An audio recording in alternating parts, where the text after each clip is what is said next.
Formalnya itu kita punya, Hah? Aceh punya pulau itu, Iya. bahwa secara historical Mhm, ya dengan bukti-bukti yang otentik itu Aceh punya, mhm, tidak ada cerita lain. mhm, Ya, nah kemudian pertanyaan berikutnya, bagaimana kaitannya dengan pengelolaan?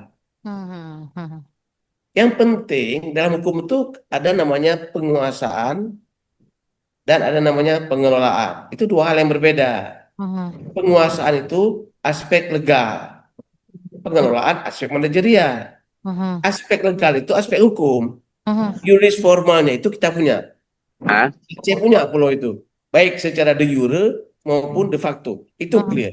Iya, iya.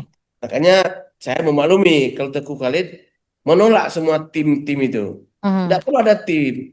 Tidak perlu ada tim ini, tim itu. Yang Iya. penting kembalikan dulu sehingga Aha. dia penguasaan sepenuhnya itu Mhm, mhm, berada pada pemerintahan Aceh.